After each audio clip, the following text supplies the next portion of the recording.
मेरे प्यारे मित्रों, भाइयों और बहनों, आर्थिक न्याय के इस नियमित कार्यक्रम में आप सभी का स्वागत है। और हमारे सामने जो यक्ष प्रश्न खड़े हुए हैं, पूरे समाज के सामने जो यक्ष प्रश्न खड़े हुए हैं, हम क्रमशः उनकी ओर आपका ध्यान दिलाते हुए अपनी बात कहते जा रहे हैं। यह संभव है कि इतनी बार बातें होने के बाद भी स्पष्ट रूप से कोई बात आपकी समझ में नहीं आई हो, लेकिन जिस प्रकार की बातें माननीय नरेंद्र मोदी जी बोल रहे हैं,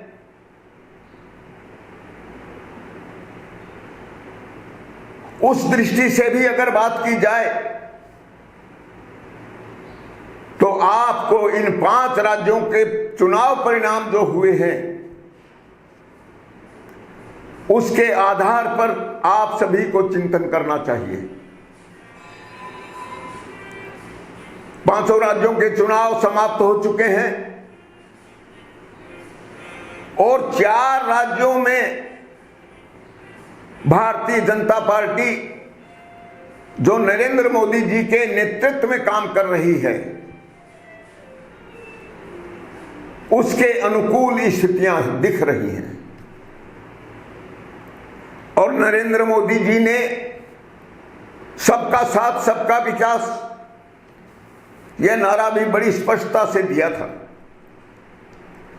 किंतु मैं निष्पक्ष भाव से जब इस बात पर सोचता हूं तो मुझे कुछ समझ में नहीं आता। माननीय मोदी जी की बात बहुत ठीक है कि सबका साथ सबका विकास तो होना चाहिए, लेकिन सबके साथ सबके विकास का अर्थ क्या है? यह तो बात आज भी उतनी ही अस्पष्ट है जितनी पहले थी।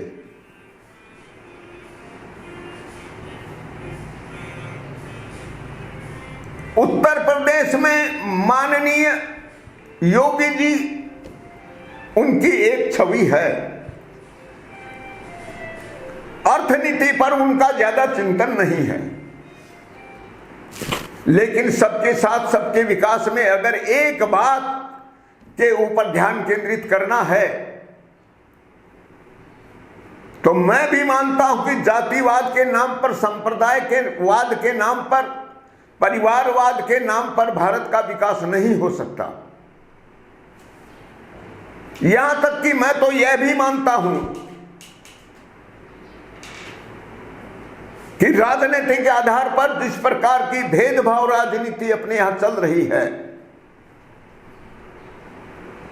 हमसे ब्राह्मण खुश है कि नाराज, हमसे अगड़ा नाराज है कि खुश,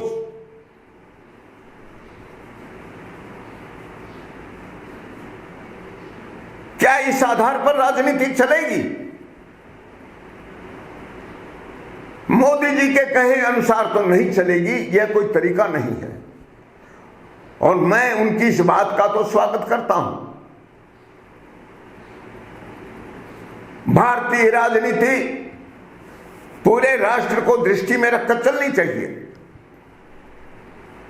और मैं अगर इससे आगे की बात कहूं तो मैं यह भी मानता हूं कि आज तो इससे आगे भी मोदी जी को सोचना पड़ेगा। भाजपा को या नरेंद्र मोदी जी को जिस प्रकार से अमेरिका और रूस को साधते हुए विश्व राजनीति में दस्तक देनी पड़ रही है, हस्तक्षेप कर मिल रहा है, निश्चित रूप से मेरे जैसे विचार करने वाले लोग उसका भी समर्थन करते हैं। और भारत ने नरेंद्र मोदी जी के नेतृत्व में जिस प्रकार से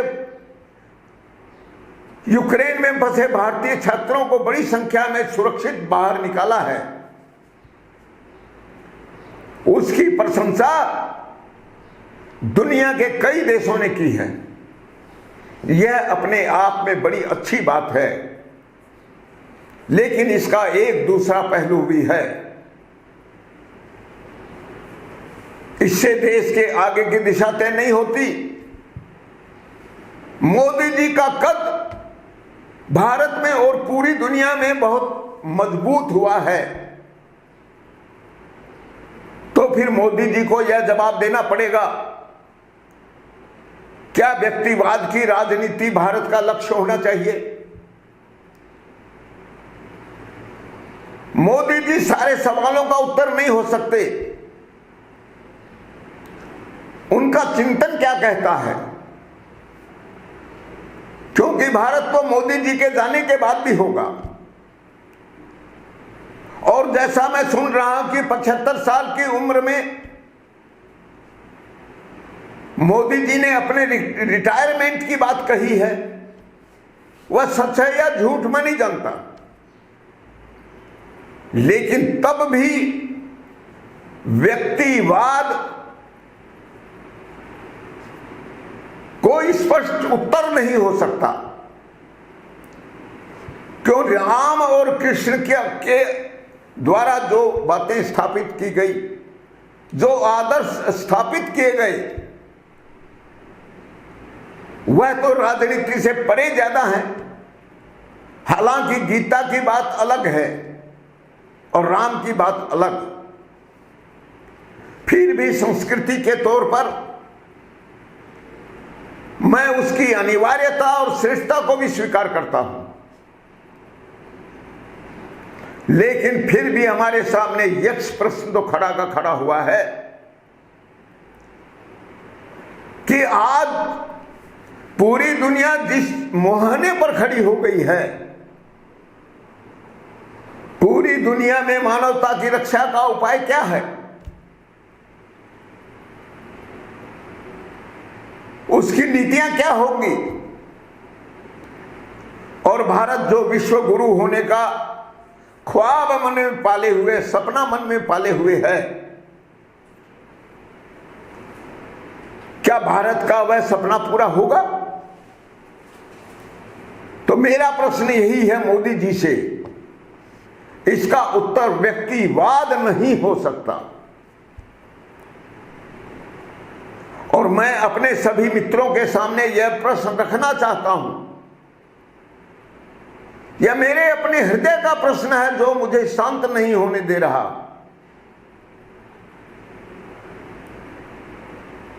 कि सबका साथ सबका विकास अच्छी बात है, जरूर होना ही चाहिए। और सबका साथ सबका विकास का दायरा अगर बड़ा कर दिया जाए तो उसी में पूरी दुनिया भी समाहित हो सकती है। तो फिर आर्थिक असमानता जो आज समाज में, भारत में भी और पूरी दुनिया के कई देशों में जो भयानक रूप से बढ़ रही है, और कहीं पर भी उसके नियंत्रण में होने या कम होने का कोई लक्षण नहीं है। और इस बात को तो मोदी जी को भी स्वीकार करना पड़ेगा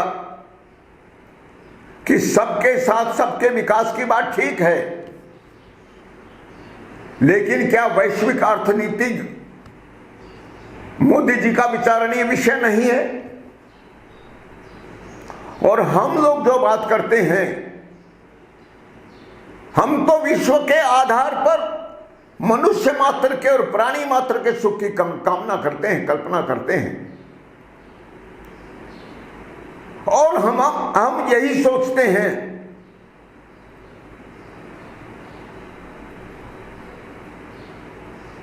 कि क्या वैसी अर्थनीति निकल के आ रही है,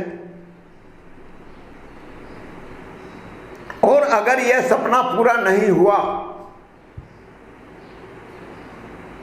तो मोदी जी कुछ समय तक तो पूरे देश के स्मरण में रहेंगे, उनका स्थान बहुत ऊंचा भी रह सकता है, लेकिन भारत वह लक्ष्य नहीं प्राप्त कर पाएगा, इस बात का दुख है।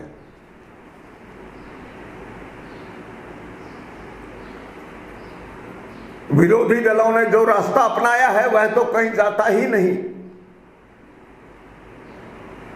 अखिलेश यादव का यह कहना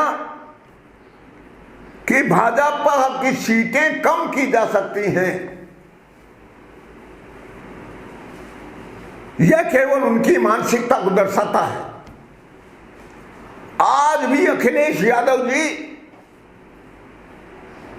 केवल भाजपा तक सीमित हैं और फिर से उत्तर प्रदेश में अपनी सत्ता आने का इंतजार कर रहे हैं। लेकिन समाजवादी पार्टी की अर्थनीति तो है ही नहीं, बल्कि समाज नीति भी नहीं है। गुंडे, लुच्चे, लफंगे, हरामखोर, सारे शातिर अपराधियों को इकट्ठा करके अखिलेश यादव जी भारत को क्या देना चाहते हैं, उत्तर प्रदेश को क्या देना चाहते थे, और उसकी यह वही पहचान होने के कारण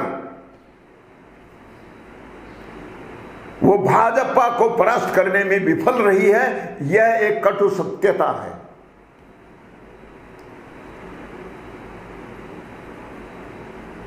लेकिन पंजाब ने यह बता दिया है कि उसकी सोच कहीं ना कहीं केजरीवाल जी से की सोच से होकर जाती है। केजरीवाल जी ने सबका साथ सबका विकास की बात नहीं कही, और उसके बावजूद भी उनकी पार्टी ने जिस प्रकार से एक छत्र सत्ता वहां पंजाब की प्राप्त की है, वह अपने आप में नरेंद्र मोदी जी की सोच को चुनौती है।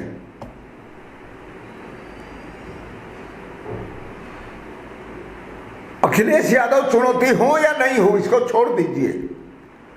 योगी जी क्या करेंगे यह भी मैं नहीं जानता। इतना तो तय है कि वे गुंडे, लुच्चे, बदमाशों को और समाज को लूटने वाले लोगों को कहीं पर भी अच्छी स्थिति में नहीं देखना चाहते। मैं योगी जी की इस सोच को भी सलाम करता हूं, लेकिन बात तो वही की वही है। समाज के प्रत्येक व्यक्ति का, अर्थात कमजोर से कमजोर व्यक्ति का, निर्बल से निर्बल व्यक्ति का जीवन भय मुक्त, अभाव मुक्त कैसे हो, वह समता और सम्मान का जीवन कैसे प्राप्त करे। सबकी सहज भूमिका पूरे समाज में दिखाई पड़े, उनमें परस्पर विश्वास हो, सद्भाव हो, मैत्री हो, पारिवारिक संबंध हो। क्या यह आवश्यक नहीं है? और मैं तो चाहूंगा कि योगी जी को भी उस पर चिंतन करना चाहिए। और यदि मोदी जी के पास कोई ऐसा चिंतन है तो उन्हें उसे समाज के सामने रखने में देर नहीं लगानी चाहिए। लेकिन उसे भी यह मालूम है कि मेरी क्षमताएं बहुत कम हैं, मेरा समय भी बहुत कम है, और समाज को तो उसके बाद भी एक से एक विचारक मिलते रहेंगे, लेकिन विश्व शांति, समृद्धि, खुशी और वसुधैव कुटुंबकम की स्थिति बनने में कितना समय लगेगा?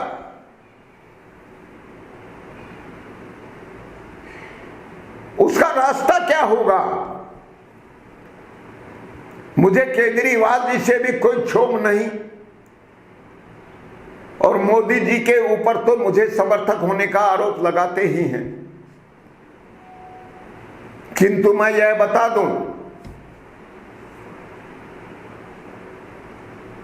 कि केजरीवाल जी ने तो इस रास्ते पर चलने के लिए मुझे पूरा विश्वास दिलाया था, पूरा भरोसा दिलाया था। लेकिन आज 10 साल के बाद केजरीवाल जी की वह सोच साफ नहीं दिखाई पड़ी कहीं पर भी कि वे आर्थिक न्याय की दिशा में कोई सोच रखते हों और वैसा कोई रास्ता पकड़ना चाहते हो। और मोदी जी के साथ भी मुझे वही लगा। मोदी जी केंद्र में शासक हैं, वो सर्वोच्च शासक हैं, तो वो एक तानाशाह भी हो सकते हैं, मुझे उसमें भी कोई दिक्कत नहीं। मैं तो कह रहा हूं कि यदि कोई तानाशाही मानवता का इतना गहरा पुजारी हो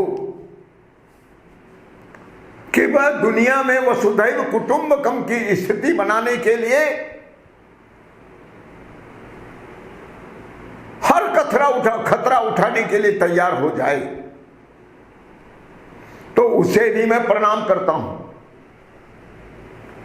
फिर चाहे वह मोदी जी के रूप में हो या केजरीवाल के रूप में, क्योंकि अभी जो स्थिति है वह भारत में साफ तौर पर यही है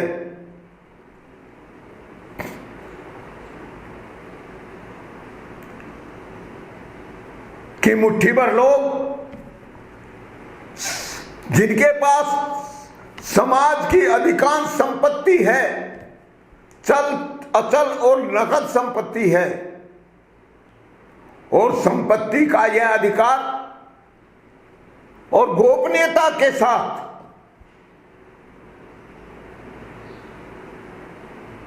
उसे बनाए रखने का अधिकार हमारा यह घटिया संविधान देता है।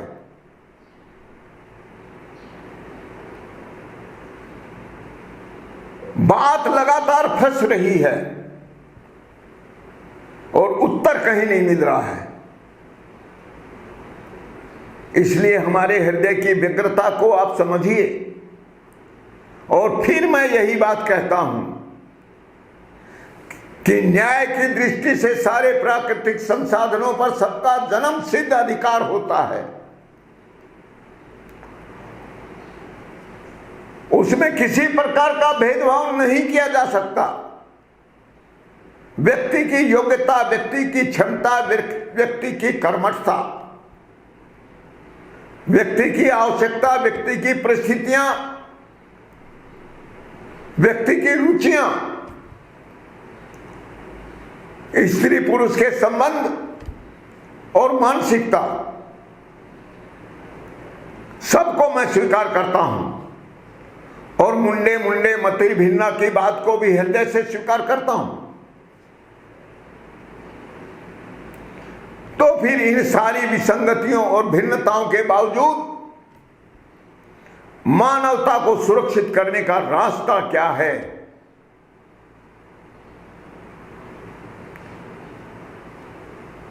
और यदि आपको भी लगता हो कि सारे प्राकृतिक संसाधनों पर सबका समान जन्म सिद्ध अधिकार होता है और किसी का भी अधिकार इससे ज्यादा प्राकृतिक संसाधनों पर नहीं हो सकता, आप अपनी बुद्धि, क्षमता, योग्यता आदि के आधार पर चाहे कितनी संपत्ति इकट्ठी कर लें, लेकिन यदि आपके पास औसत से ज्यादा संपत्ति है तो आप औसत से ज्यादा संपत्ति के लिए समाज के कर्जदार हैं। आपको मालिक मानकर व्यवस्था का निर्माण नहीं किया जा सकता, और यदि किया जाता है तो वह मानवता के लिए सबसे बड़ा अभिशाप है। और इसीलिए मैं पूंजीवाद को मानवता के लिए सबसे बड़ा अभिशाप मानता हूं। और यह भी देख रहा हूं कि पूंजी के दम पर जो लोग शक्तिशाली होकर उभरते हैं, वही विश्व की सारी व्यवस्था अपने हाथों में लेकर जैसा चाहते हैं वैसा चलाते हैं। और आर्थिक व्यवस्था को न्यायपूर्ण बनाने के लिए तो समाज के चिंतनशील लोग भी आगे आते वैसे नहीं दिखाई पड़ते जैसे दिखने चाहिए। हमारा यह छोटा सा प्रयास निश्चित रूप से पूरे समाज को विचार करने के लिए मजबूर प्रेरित कर सकता है, लेकिन वह कितना प्रेरित करेगा यह तो भविष्य की बात है। मैं केवल अपने कर्तव्य के आधार पर कह सकता हूं कि मैं अपने कर्तव्य का निर्वाह करने का प्रयास कर रहा हूं और आपसे भी निवेदन यही करता हूं। आपकी ताकत कितनी है, आपकी क्षमता कितनी है, इस बात पर अधिक चिंता न करते हुए पूरी मानवता को सुखी बनाने का क्या तरीका निकलेगा, यही आपके विचार का विषय होना चाहिए। इसलिए मेरे प्यारे मित्रों, भाइयों और बहनों, हृदय की इस पीड़ा से निकलकर यह बात जो आ रही है वह भी आपको थोड़ी बहुत अवश्य प्रभावित करनी चाहिए। और मैं चाहता हूं कि आज केवल औसत सीमा से ज्यादा संपत्ति रखने वाले मुट्ठी भर लोगों की संपत्ति पर, उनकी केवल अधिक संपत्ति पर ब्याज की दर से संपत्ति कर लगाया जाए और बजट का खर्च काटकर। यह विषय बहुत व्यापक है, इसके अनेक पहलू समाज के सामने रखे नहीं जा सके हैं।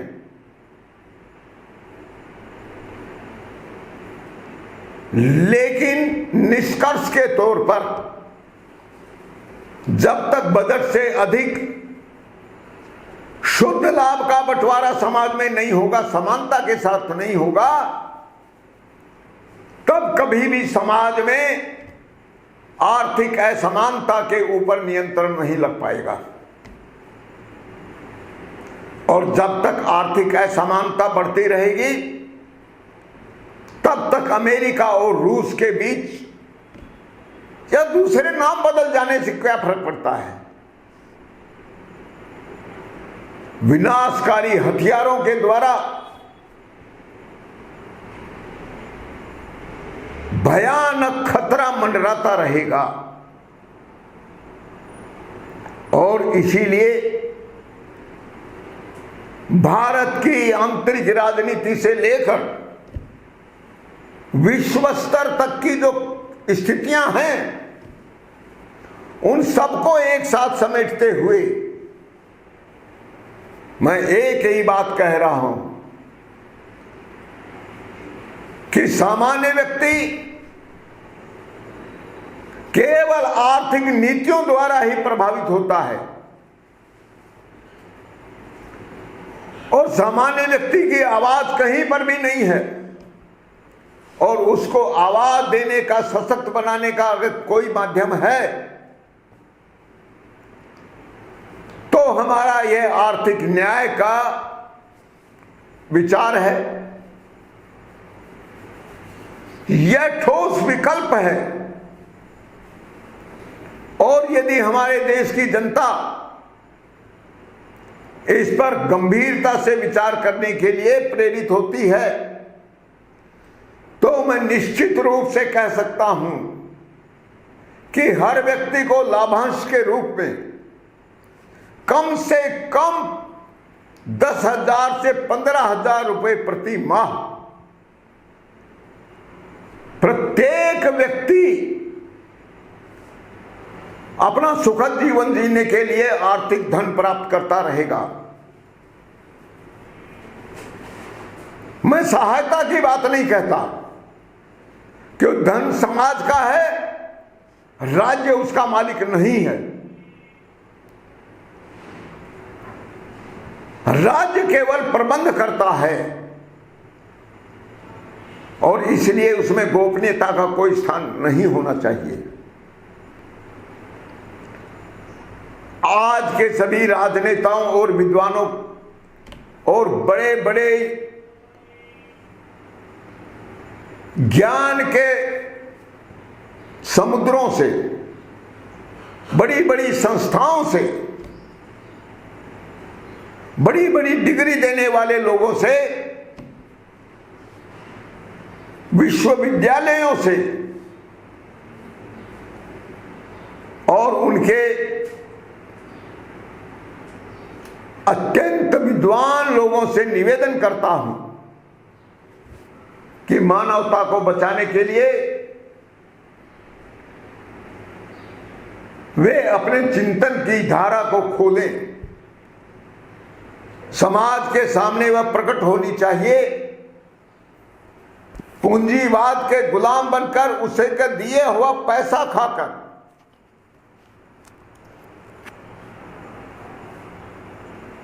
आप समाज के बारे में गहरा चिंतन नहीं कर सकते। और दुर्भाग्य से आज मनमोहन सिंह जी जिस स्थिति में हैं, यह मौका वे चूक चुके हैं और अब उनका कोई नाम लेवा भी नहीं है। यही पूंजीवाद का हश्र है।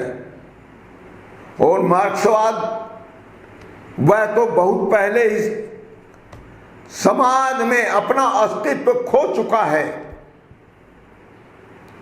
और केवल तिकड़मों के सहारे हो सकता है कुछ समय तक उसके कुछ नाम लेवा बच जाएं, लेकिन वह भी समाप्त हो गया है, यह मान लेना चाहिए। और इसीलिए आप आर्थिक न्याय की ओर प्रेरित हों विचार करने के लिए, क्योंकि अब भविष्य की राजनीति और सामाजिक नीति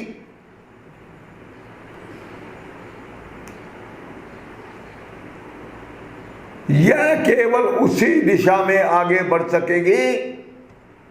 किसी भी पार्टी का नाम कभी सबल होगा तो वह नीचे भी जाएगा और समाप्त भी होगा। अर्थात जो हश्र आज कांग्रेस का हो गया है, अंततः वह हश्र तो सभी का होना है। इसमें मोदी जी कोई अपवाद नहीं हो सकते, यह प्रकृति का नियम है। इसलिए बंधुओं, मैं अंतिम रूप से अपनी बात कहते हुए केवल आर्थिक न्याय की दृष्टि से विचार करने के लिए आपको बार बार निवेदन कर रहा हूं कि जब तक यह शुद्ध लाभ, अर्थव्यवस्था से मिलने वाला शुद्ध लाभ समाज में बिना किसी भेदभाव के नहीं बांटा जाएगा, पूरी दुनिया में स्थायी शांति स्थापित करने का कोई मार्ग नहीं है। इस बात को हृदय से स्वीकार करते हुए आप गहराई से चिंतन करें और उस चिंतन का परिणाम वो समाज में शीघ्र से शीघ्र दिखाई पड़ना चाहिए। इसी सद्भावना के साथ मैं सभी को प्रणाम करते हुए अपनी बात समाप्त करता हूं। जय हिंद, जय भारत, मानवता की जय हो, विश्व का कल्याण हो। नमस्कार।